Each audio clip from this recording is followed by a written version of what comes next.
Անապատի նեղության ժամանակ Աստված ձեզ ոչ թե առատություն, այլ ամեն օրվա հաց է տալիս։ Սա այն ժամանակն է, երբ ստանում եք այն, ինչ անհրաժեշտ է ձեզ, եւ ոչ թե այն, ինչ դուք եք ցանկանում։ Մենք մեր ցանկություններն անվանում ենք կարիքներ, թեպետ դա այդպես չէ։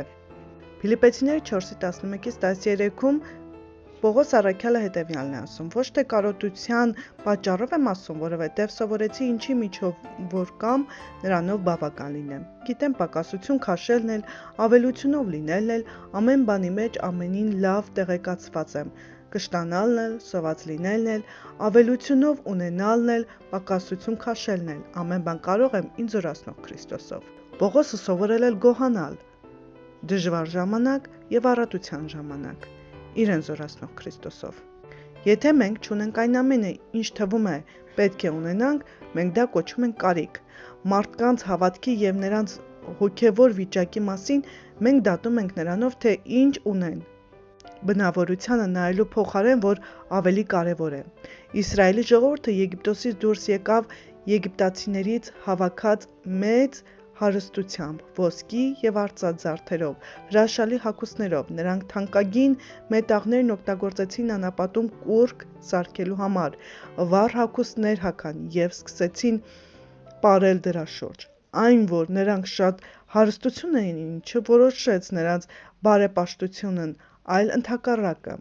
Հիսուսը իր վրա վերցրեց մեր մեղքերը, տկարություններն ու մահը, ընդունեց, համարելով մեր բարեկեցությունն ավելի կարևոր, քան իրենը, չնայած որ ինքն անմեղ էր։ Նրա կյանքի եւ ծառայության նպատակը ոչ թե ինքնաապահովումն էր, այլ մարդկանց ծառայելը։ Ինքն իրեն ուրանալով, նա մեզ բոլորիս տվեց ամենակատարյալ պարգևը՝ հավիտենական կյանքը։ Բնավորության այսպիսի հասունությունը մեզանում դաստիարակվում է Աստծով, երբ մենք անապատում ենք։ Անապատն այն վայրն է, որտեղ մեր մեջ սկսում են աճել հոգու պտուղները։ Լցված նրան ճանաչելու անհագ ցանկությամբ մենք փափագում ենք քայլել նրա ճանապարհով։ Պողոսի նպատակը մեզ ծառայություն կառուցելը չէր, այլ Տեր Հիսուսին անձամբ ճանաչելը եւ ամենից վեր նրան հաճելի լինելու ձգտումն էր։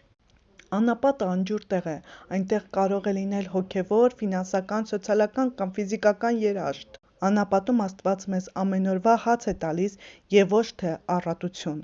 Մենք փափագում ենք ճանաչել նրա սիրտը եւ ոչ թե որոնել նյութական առատություն։ Եվ հետո առատության ժամանակ մենք չենք մոռանա, որ հենց Տերը, մեր Աստվածը, նա է, ով տալիս է առատություն, որպեսզի կատարի իր ուխտը։ Երկրորդ Օրինաց 8:2-18 խոսք։